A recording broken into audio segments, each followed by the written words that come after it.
The form was 3 pages long. The first page was a species attestation. The second was a liability covenant. The third was the signature block, required a witness seal, a transit authority stamp, and the guardian's full biometric print, all 3 in wet ink, which the compact still required for ward declarations because wet ink did not lie, did not lag, could not be spoofed by the clerical AI systems that handled everything else on the depot's processing floor. I had stamped and sealed more forms in 11 years at Verith 7 Transit Depot than I could count. I had stamped and sealed so many that the muscle memory of it had become something close to instinct. Left palm, center of the page, 2 seconds, lift clean. I could do it in the dark. I had done it in the dark once, during the power failure of year 6, when the backup relay took 40 minutes to cycle up, and the consignment queue could not wait.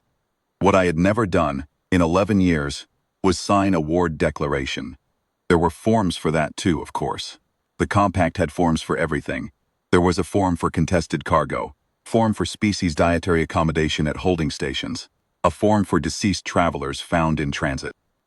3 versions of it, actually, depending on whether the traveler had been registered compact, registered non-compact, or of indeterminate origin. There was a form for the reclassification of perishable goods. There was a form for notifying next of kin when no next of kin was on record. I had processed all of them. The ward declaration form was the one I had always set aside, not because I lacked authority to sign it. Any registered transit official of grade 4 or higher was empowered to act as temporary ward guardian, unclaimed dependents held at a compact facility, as long as the dependent species was listed in the registry's recognized taxonomy. Grade 4 was what I was. Grade 4 was what I had been for the last 7 of my 11 years. Because the promotion track for humans in the compact civil service moved at the pace of a consensus vote, was to say it moved the way glaciers move, except that glaciers occasionally pick up speed. I had set the form aside because no one had ever presented me with a reason to sign it. The situations that called for it, an unclaimed minor, a traveler too ill or too young to speak for themselves, a ward abandoned at the depot by parties who never came back, those situations had always resolved without me. The species welfare coordinators handled them. The compact consular offices sent representatives. The embassies were contacted. Someone always came, I should say.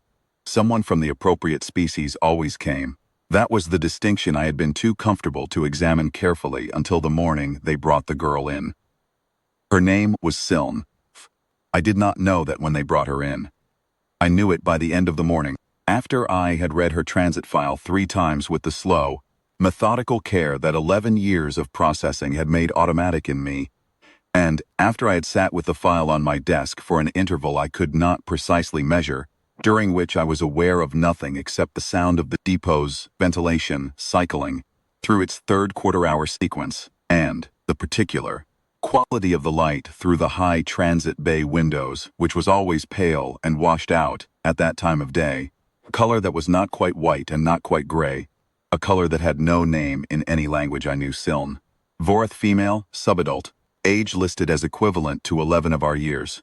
Species, Vorath, classification Brethane, the clade with the pale copper-green skin and the second eyelid, the one that closed horizontally instead of vertically, the one that gave Vorith children a particular look of studied calm even when they calm. Transit origin, the Vorith colony settlements on the outer rim of the Ardith cluster. Registered guardian, Kelameth, adult male, relation listed as uncle by compact bond. Current status of guardian, deceased, 11 days prior, cause of death, transit accident, en route to the depot. She had been on the shuttle with him. She had survived it. He had not. The depot's medical bay had taken her in, treated her physical injuries, and reported that the more serious matter was something that had been developing before the accident. A bone-wasting condition, the Vorath called calanthe, slow-moving and thorough, and at the stage she had reached, requiring a level of continuous medical management that the depot's transit medical bay was not equipped to provide beyond a short-term basis. The medical bay recommendation was transfer to a long-term care facility. The Vorath consular office had been contacted. They had responded, formally and without particular urgency, Siln was not registered as a citizen of the settled Vorath worlds. She was colony-born. Ardith Cluster placed her in an administrative category the consular office described, in language I recognized as precise rather than cruel, as outside their current service mandate. I read that phrase 3 times. Outside their current service mandate. I had written phrases like it myself. Processing notes. When a transit situation fell into a category that wasn't mine to resolve. It was a true phrase. It described a real boundary. I did not doubt that the Vorath consular official who had typed it was following actual procedures, that some actual committee had written for actual, practical reasons. It was also the phrase that meant, "We are not coming for her." 2 other species representatives had been contacted in the interim. The Ardith cluster had a mixed species administrative council, and 2 of the council's member species had outpost presences near enough to Vareth 7 to make a response feasible within a reasonable time frame. Both had responded. Both had indicated, in language that was equally precise and equally real, and equally bounded by their own administrative realities, that Siln's species and registration status did not fall within their respective care mandates. She was 11 years old in equivalent terms. She was sick in a way that would get worse. She had been on a shuttle that killed the one person in the settled galaxy who had been responsible for her, and the settled galaxy had considered the matter and determined that the appropriate response was to file a note in her transit record indicating that the situation had been reviewed. I had been staring at my desk for, I still could not tell you how long, when Marit came in. Marit was my department supervisor, a Thuvan of considerable administrative experience, and a disposition I would describe as exacting, rather than warm. She had been with the depot for 23 years. She had processed more forms than I had. She had a complete and accurate understanding of every procedure the compact had ever developed for situations like Siln's, and she deployed that understanding the way a craftsman deploys a well-maintained tool, cleanly, without waste, without sentiment. She set the ward declaration form on my desk. I looked at it. I looked at her. I said, "This is the wrong desk," she said. "The medical bay has given us 14 days before they are required to initiate the long-term placement protocol. That protocol routes her to a general compact care facility. The nearest one equipped for Vorath Kalanthi patients is on Vareth 2. Vareth 2 was a transit hub, nothing more. It was a facility that housed a great many beings who had no one else to house them. It was not cruel. It was also a place where an 11-year-old girl with copper-green skin and a bone-wasting condition would spend however many years she had left in, the company of strangers who would care for her biology without any particular knowledge of or interest in who she was. I said, "The consular office has responded." Merritt's voice was precise. "The administrative council representatives have responded. Responses are logged." She paused. "You are grade 4. The form requires grade 4 or higher," I said. "I know what the form requires. The medical bay says she's stable. The Kalanthi is manageable with consistent treatment. It is not a death sentence in the short term." Another pause. "In the longer term, consistent treatment requires a stable care environment." I looked at the form. I looked at the signature block. I thought about the fact that I was a human records clerk at a transit depot in a system that had not been on anyone's political priority list for the last 30 years, and that I lived in staff quarters that were adequate rather than comfortable, and that my annual stipend was grade 4 civil service, and that I had no particular qualifications in Vorath pediatric medicine or Vorath culture, or anything to do with Vorath at all, apart from 11 years of processing their transit documentation, and a working knowledge of the 3 most common script variants used in their administrative paperwork. I thought about all of that for a moment. That was, I think, shorter than the moment I had spent staring at my desk. Then I picked up the wet ink stylus, and I signed the form. Marit witnessed it. She did not comment on it. She stamped the transit authority mark in the upper corner of the 3rd page, took her copy of the document, left my office without saying anything else. I sat with the remaining copy on my desk and felt the particular quiet of a decision that could not be undone, which is a different quality of quiet from any other kind. Her name was Siln.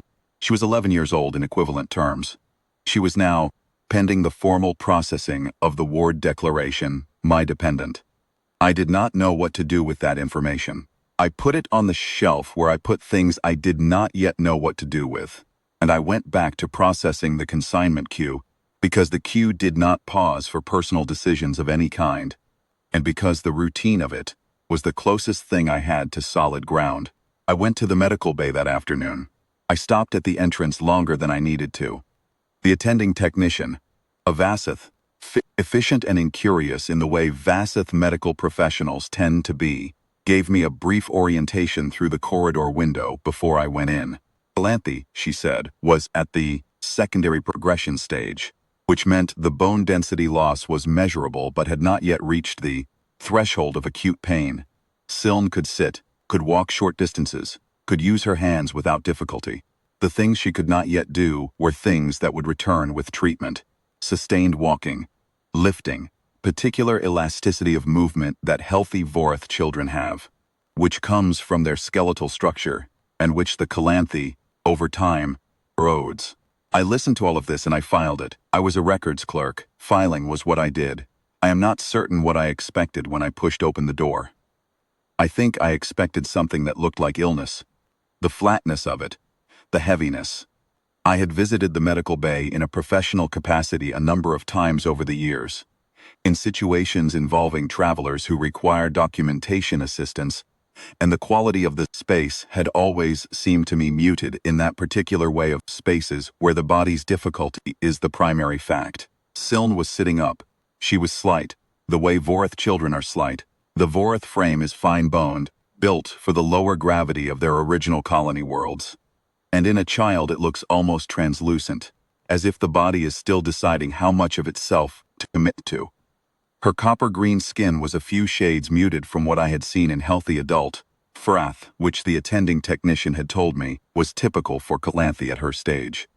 Her second eyelids were half closed, the horizontal membrane cutting across the lower third of her eyes, which gave her that look of studied calm I had noticed in the transit file image. She had a data reader on the bed beside her.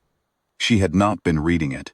She had, by the look of it, been watching the door, which told me she had known I was coming and had been thinking about what to make of it. The transit file had noted she was colony-born. The Outer Rim settlements have a way of producing children who are practical about the gap between what they need and what they are likely to receive.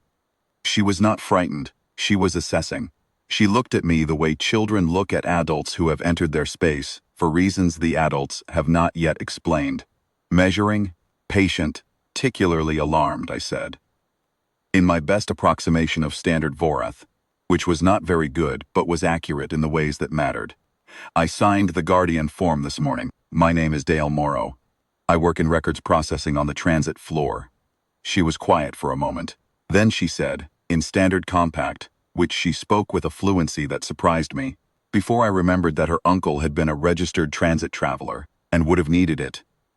I know what a ward declaration is, I said. Thought you might. The consular office said they couldn't come. Yes, you're human. Yes. She considered me with the half-lidded calm of the second eyelid. The compact registry doesn't recognize human ward guardians for Vorath sub-adults. I had not known that. I said carefully, I'll look into the procedural specifics. The corner of her mouth moved in a way I would later learn was her version of dry acknowledgement. Not quite a smile, not quite not, she said. My uncle used to say that humans argue with forms, I said. We do. We're very good at it. She looked at the window.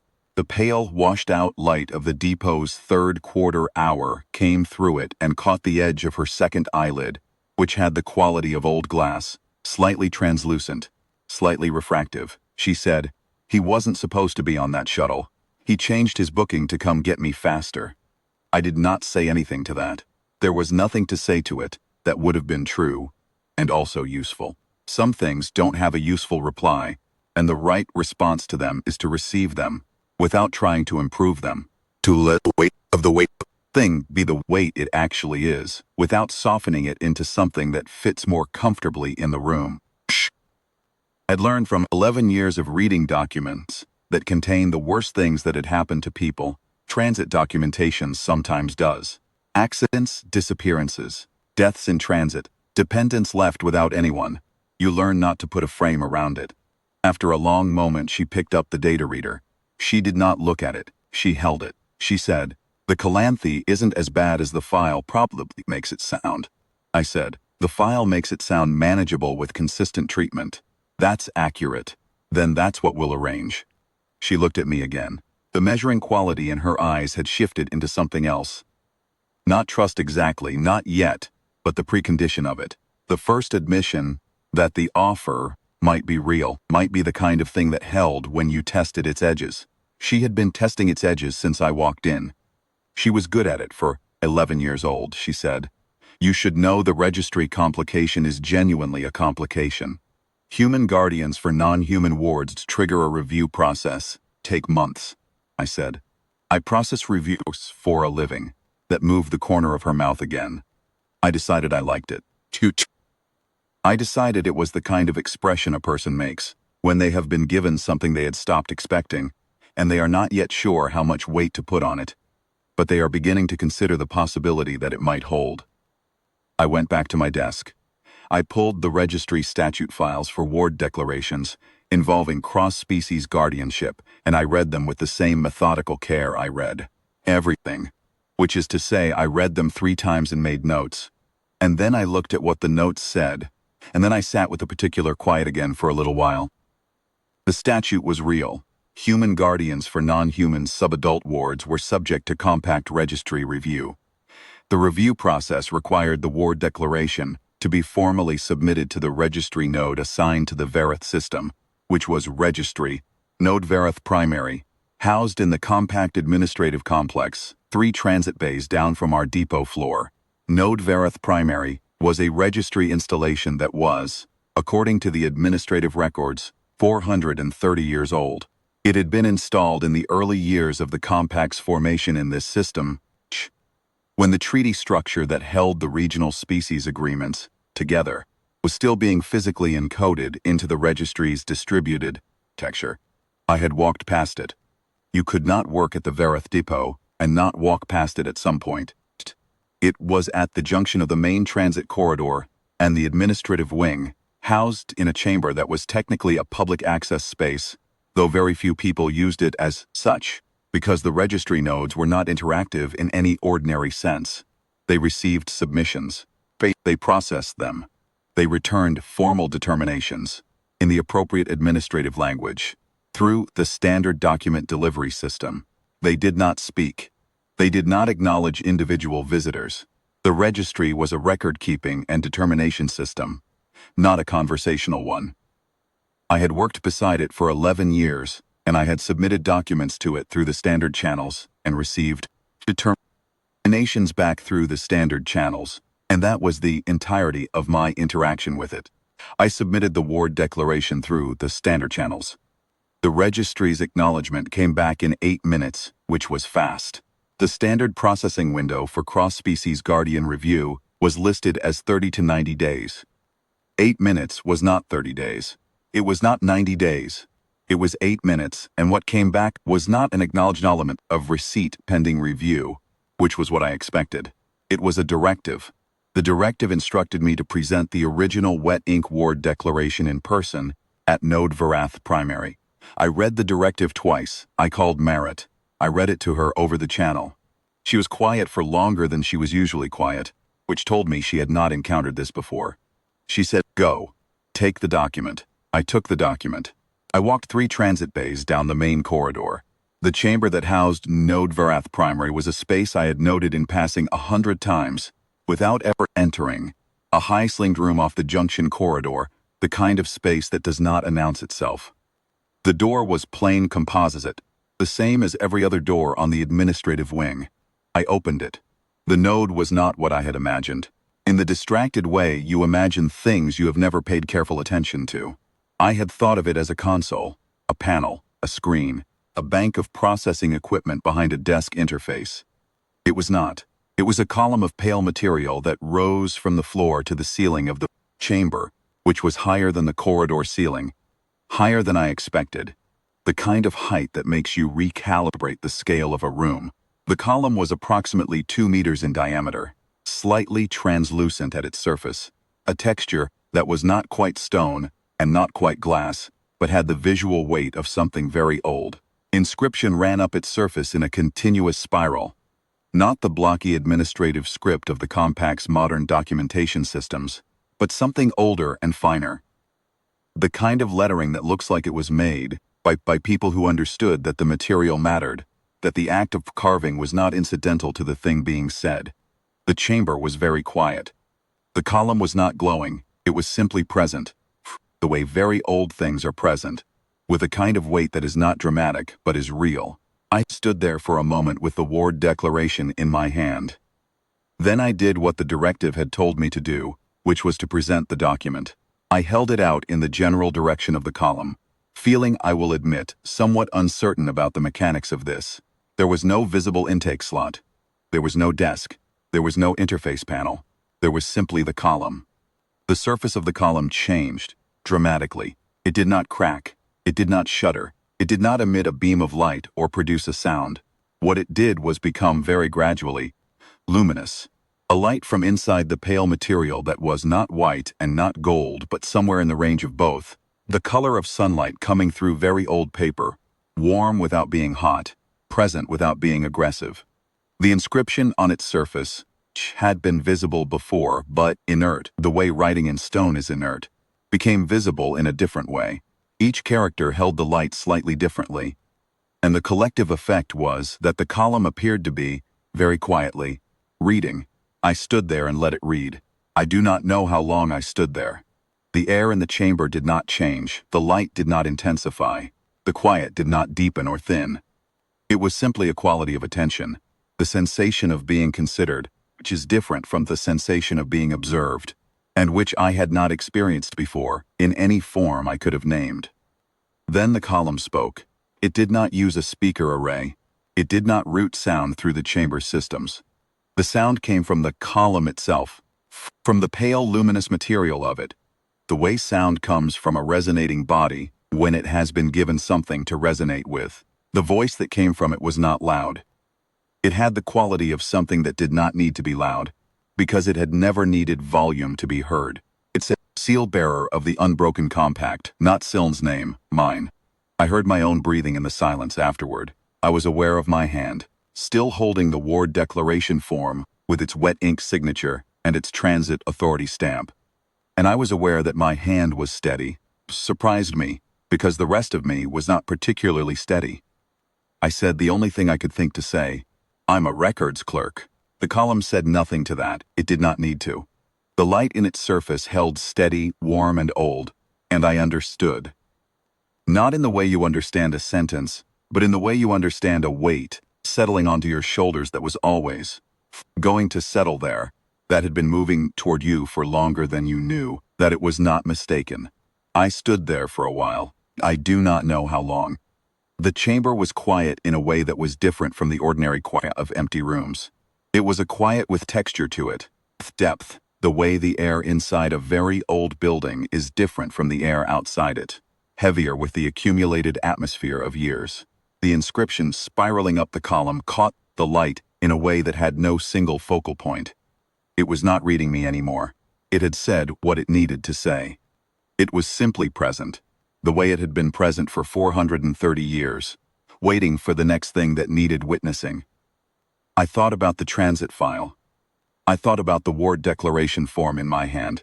Its 3 pages, the wet ink signature in the block at the bottom of the 3rd page.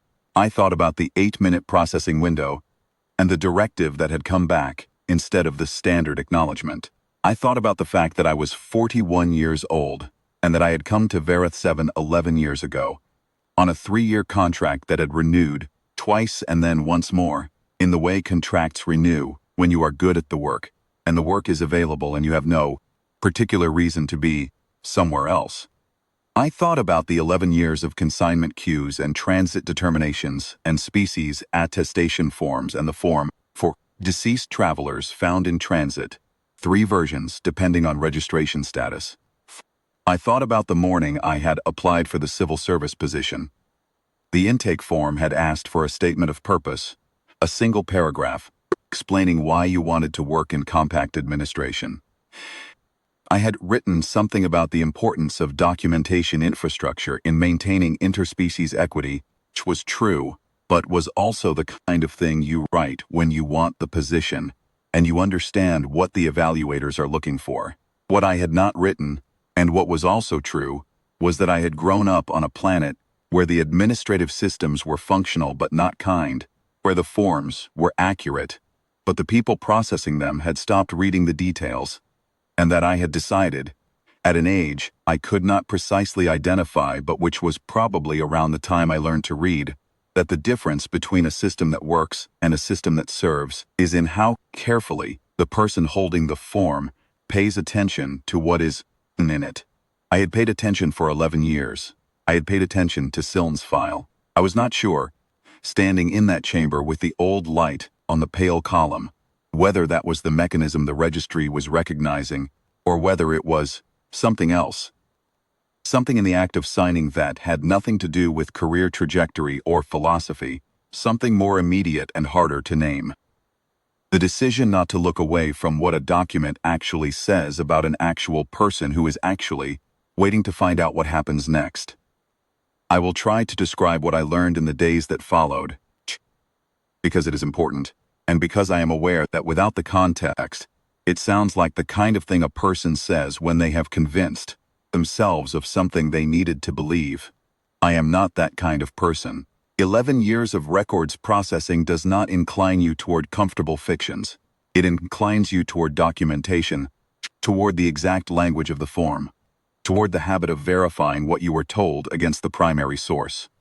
The primary source in this case was Registry Node Verith Primary, which was 430 years old, and which, this was the part of the documentation history that I read 6 times before I was satisfied I was reading it correctly, had been originally installed not as an administrative processing node, but as a treaty, witnessing system.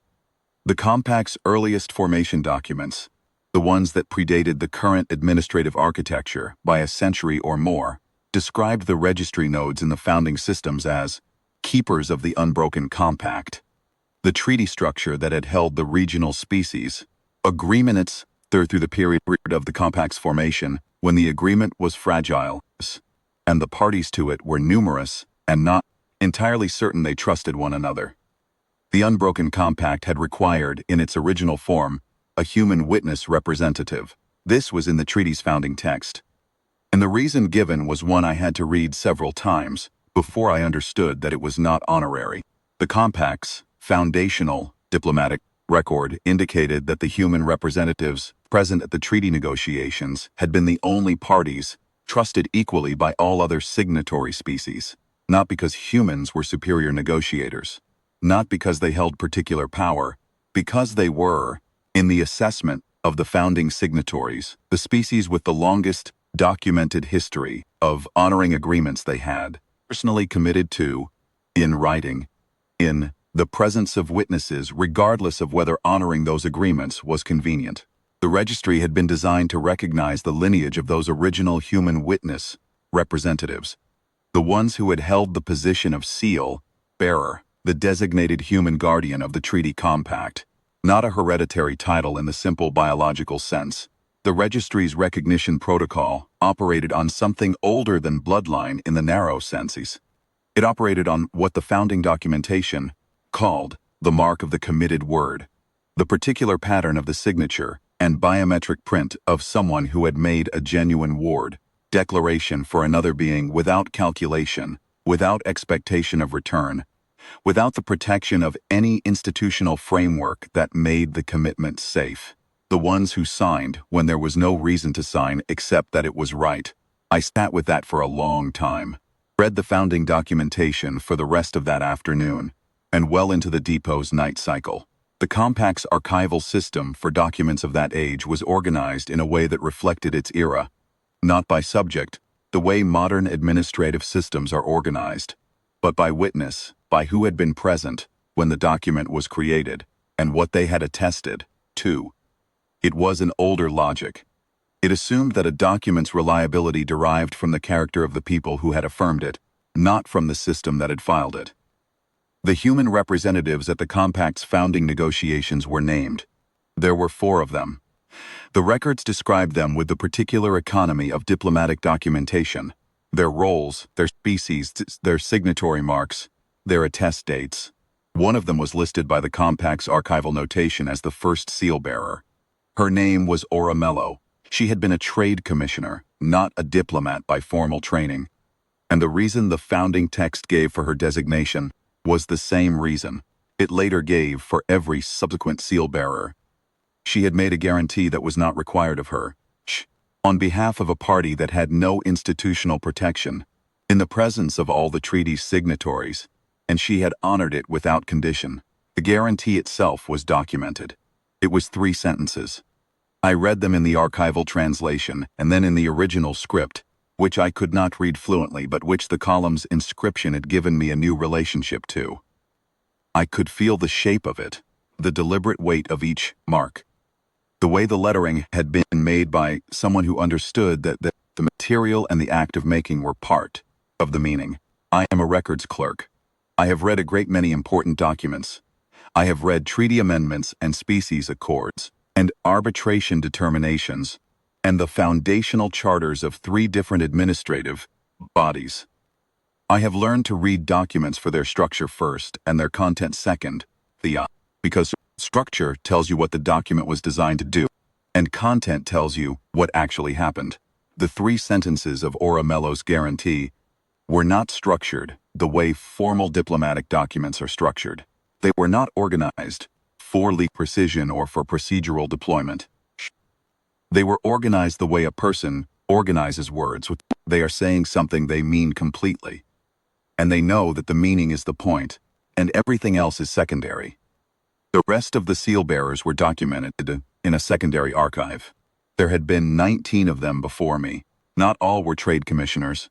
Some were civil servants. Some were transit workers. One had been a teacher at a Compact-sponsored school on the Outer Rim. One had been a medical technician at a species mixed care facility. None of them, as best the records showed, had known what they were before the registry named them.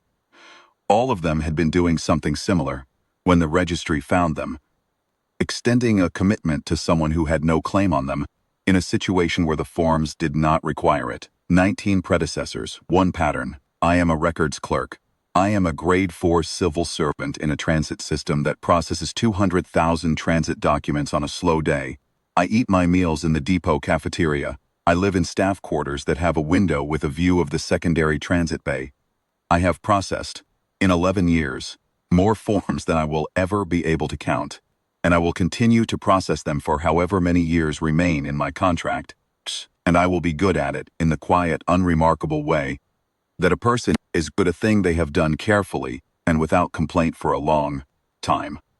I am also apparently the current seal bearer of the unbroken compact, the registry's recognized human guardian of the treaty structure that holds 17 species agreements together across the Vereth system and 4 adjacent regions, a position that has been continuous for 400 years, and that the founding documentation notes with what I can only describe as an administrative serenity I found both reassuring and slightly alarming, passes to the next bearer, not by appointment or by election or by inheritance, by the act of an unconditional commitment freely given. The Ward Declaration Review Determination came back from Node Vereth Primary 6 hours after I presented the document. It was 2 pages. The first page was formal. The Ward Declaration was recognized. The cross-species guardianship was approved under registry authority. The administrative review requirement was waived. The second page was the registry's determination document in the original treaty script. The inscription from the column's surface, rendered on the page which the depot's archival translation system rendered into standard compact as a single line, which read, "The seal bearer's word is the compact's word." I filed both pages in Siln's case record. I made a copy for my own files, the copy in the second drawer of my desk, where I keep documents I want to be able to find quickly. Then I went to the medical bay. Siln was sitting up again. She had a data reader in her lap, and she was working through something on it with the focused absorption of a child who has found the thing they are most interested in and is not inclined to surface from it for social reasons. I stood in the doorway for a moment before she noticed me. She looked up. The The second eyelid was lower than it had been that morning, which the attending technician had told me was a sign of ease, of the body's voluntary dropping of its alert state in Vorath physiology. She said the review came back, yes, fast. The registry processed it under a different protocol than I expected. She watched me. There was still that measuring quality in her eyes. The quality that I was beginning to understand was not distrust but precision, the habit of a child who has learned not to accept the surface of a thing as its full depth. She said, different how. I thought about how to say what the registry had found, and what it meant, and what it would mean going forward. I thought about the founding documents and the treaty structure and the 400 years of seal bearers and the particular mechanism. Position of that age and that weight had found its way to a records clerk in a mid-priority transit depot on a processing planet in the outer, administrative zone of the compact. I said, I'll explain it fully, but the short version is the approval came through. You're my ward, under registry authority. The Calanthe treatment protocol starts tomorrow. She looked at me for a long moment. The second eyelid did not move. Then she said, with the dry precision that I was learning was her natural register, you don't seem like someone who usually has a short version of things. I'm usually more thorough, I agreed. I thought this could wait until you'd eaten. The corner of her mouth moved again. It was doing that more. I filed it alongside the other things I was learning about her. That she was precise, that she was patient, that she had the particular self-possession of a child who has learned that the world is not reliably arranged in her favor and has made her peace with that without making her peace with less than she deserved. She said, the medical technician says the treatment protocol for my stage usually responds well in the first 3 months. That's what I was told. After that it's maintenance, mostly. Maintenance is manageable, she considered this. She looked back at her data reader, and then back at me. She said, what's on Verith 2? I said, a care facility. Were you going to send me there? I thought about the ward declaration form, ink stylus, the quality of quiet in my office when the decision had been made. I said no. She nodded slowly, the way people nod when they have already known the answer to a question, and were testing whether the other person would give it honestly. She said, my uncle used to say that you could tell the most about a person from what they did when the forms didn't require it. I said, he sounds like someone who understood documentation. He processed transit cargo. He said the forms told you the minimum. People did past the minimum told you the rest. I stood in the doorway of the medical bay with the treatment authorization forms in my hand. There were 4 of them. A new species-specific medical protocol requiring its own set of paperwork because the compact had forms for everything. And I thought about the registry column in its quiet chamber and the light in old, pale material, and the voice that had spoken my name in a way that names are not usually spoken, is to say, with the weight of something that had been waiting a long time to say it. I thought about the 400 years of people who had passed through the same protocol the same way, who had signed when there was nothing that required them to sign, who had committed when there was no institutional framework making the commitment safe, and who had become by that act the keepers of the thing the compact had decided, at its founding, needed keeping by human hands. I did not know yet what it would require of me, beyond what it had already required.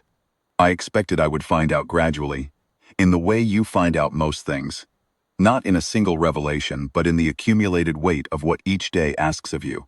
I expected there would be more forms. There are always more forms. I am good at forms, I said. Your uncle was right. Siln looked at me with the lowered second eyelid and the precise, patient measuring in her eyes. She said, I know. Sat down in the chair beside her bed. I put the treatment authorization forms on the side table. I said, full explanation is going to take a while. Do you want to hear it now or after the treatment assessment? She put down her data reader. Now, she said.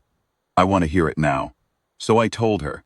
I told her about the registry column and the founding documents and the treaty structure and the 400 years of seal bearers and the mechanism by which a position finds its bearer. I told her in the methodical way I tell things, in order, with the documentation cited where I had it, which was most places, because I had spent the hours between the registry determination and the medical bay, reading everything I could find.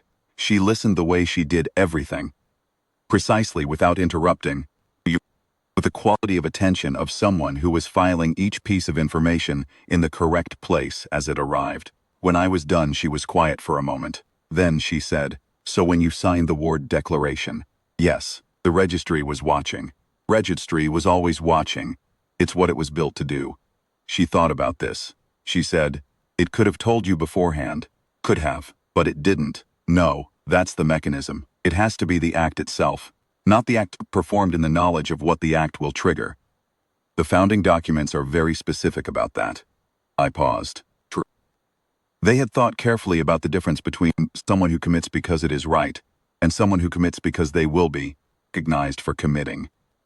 Siln looked at her data reader, and then at the treatment forms on the side table, and then at me. She said, "Particular dry precision." "So I was a test," I said. "No, you were a child who needed a guardian." I paused. "The registry considered you separately. The ward declaration would have been processed and approved regardless of whether it triggered the seal, bearer protocol. The care arrangement stands on its own." She thought about that for a long moment. The second eyelid was fully lowered now. The technician had told me indicated deep ease, the Vorath equivalent of a slow exhale. She said, "My uncle used to say you could tell the quality of an agreement by whether it stood when no one was watching." I said, "He would have been good in diplomatic documentation. He was good with cargo manifests." Same principle. She picked up her data reader. She did not start reading it. She held it. She said, "When do I get to see this column?" I said, "When you're cleared to walk the corridor." The medical technician says another week. A week. It's not going anywhere. It's been there 430 years. She made the movement at the corner of her mouth. The one I was learning to read, the dry acknowledgement, the not quite smile. She said, "I want to see it." "You will." We sat for a while in the medical bay with the pale washed-out light coming through the window, the light that was not quite white and not quite gray, the light that had no name in any language I knew. The treatment forms were on the table. I would sign them before I left, 4 of them, my biometric print on each, and they would go into Siln's medical record, and the protocol would begin, and there would be more forms after those. Because there always are. Care protocols generate their own documentation ecology, which branches and subdivides in ways that keep records clerks employed for careers. I was not thinking about the forms yet. I was thinking about the registry column in its quiet chamber, the light inside old pale material, the voice that carried no volume because it had never needed volume. I was thinking about 400 years of people who had done the same thing I had done, had looked at a form and a situation and a being who had been told by everyone with authority that they were outside the current service mandate and had picked up the stylus anyway. I was thinking about what it meant to be the current iteration of that lineage, not because I was exceptional, not because I had known what I was doing, but because the registry had been built on the understanding that exceptionalism is not what holds a compact together. What holds a compact together is the ordinary decision, made by an ordinary person, extend a commitment when the forms don't require it. I had always been good at the forms. I had not known, until the morning I signed the ward declaration, that I had also been learning, in 11 years of careful work and precise documentation, and the methodical habit of doing things correctly, even when correctly was harder than, proximately, to be good at what comes after the forms run out. Siln said, without looking up from the data reader she had finally returned to. "Thank you." I said, "You're welcome," she said. "I mean for the explanation. The ward declaration too. But the explanation especially. People usually give me the short version and assume I'll find the rest." I said, "You asked for the full version. Most people don't listen when I ask." I picked up the treatment authorization forms. I signed the first one, and the second and the third, and the fourth. I aligned them in a stack with the edges even. The way you stack forms when you mean for them to stay in good condition, when you want the record to be clean. I said, "I'm a records clerk. I listen to what the form requires." She made the movement at the corner of her mouth one more time, and this time it went slightly further than it had gone before, enough to be unmistakably The beginning of something that was going to be a smile by the time she was done, deciding to commit to it.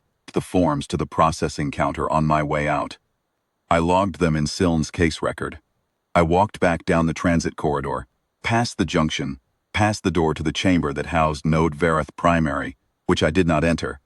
I could feel it as I passed, the way you can feel the presence of something very old when you know it is there.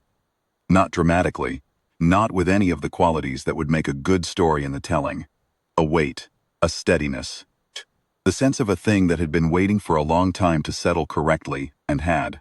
I went back to my desk. The consignment queue had accumulated while I was gone. I processed it. I worked through to the end of my shift, methodical and precise, the way I always work, the way 11 years of careful practice makes a thing run in you like water through a known channel. I filed my end-of-day documentation. I signed off on 3 transit determinations that had been waiting for Grade 4 authorization. I straightened my desk. I put my copy of the registry determination in the second drawer, next to the copy of the ward declaration. Then I turned off my terminal and went to the cafeteria for dinner. Because it was that time of day, and because the decision had been made, and because the registry had recognized it, and because tomorrow the treatment protocol for Siln's Calanthe would begin, and because the work, the real work, the work that the forms are only the record of, had started the moment I picked up the stylus, and would continue for as long as I was the person holding it, which, by the terms of the unbroken compact and the registry's 400-year patient waiting, was now.